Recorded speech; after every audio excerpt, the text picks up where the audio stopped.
18 марта, в день выборов президента Российской Федерации, в селе Адзюбжа пройдет голосование. Граждане России, постоянно проживающие в Абхазии, смогут отдать свой голос за наиболее достойного, на их взгляд, кандидата. Первым вопросом повестки дня стало обсуждение организационных вопросов подготовки избирательного участка к выборам. Огромная честь выпала нашему селу, что здесь действительно выборы президента России идут. Это значимое такое дело. И участком посчитали, значит, вот в Адзюбже это организовать. И руководству за это большое спасибо. И мы это по достоинству должны воспринять. Организованно прийти, проголосовать, дать, выполнить свой гражданский долг.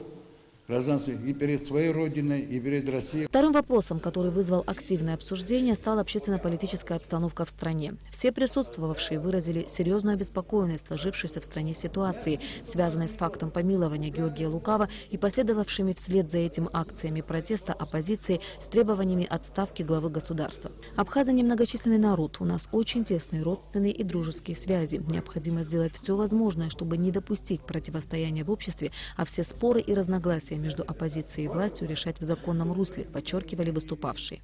Я категорически против того, чтобы сегодня менять, устраивать перевороты и так далее. Слушайте, давайте одному президенту. Не будем вот говорить, они так делали, мы так будем делать, они так делали, мы так. Тогда это никогда не закончится, никогда не завершится. И мы все время будем мстить друг другу. Зло порождает зло. Если мы все время на зло друг другу будем делать, никогда мы и страну не построим. И народ у нас не будет, так значит, нормально экономически жить. И ничего хорошего в перспективе я не вижу. Давайте на одни и те же грабли дважды, трижды наступать не будем. Я слышу только одно и то же.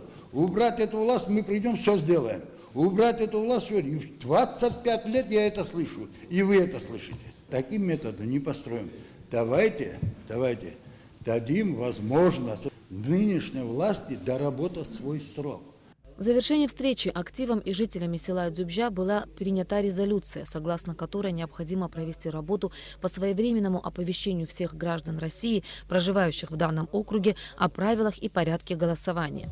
По поводу общественно-политической ситуации в стране Совет села Адзюбжа заявляет, что категорически против всякого рода митингов и сходов, провоцирующих столкновения народа.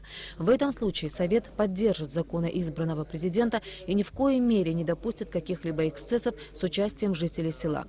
Как сказано в резолюции, мнение Совета села Адзюбжа будет доведено до депутата парламента Аслана Бжания, избранного от данного округа.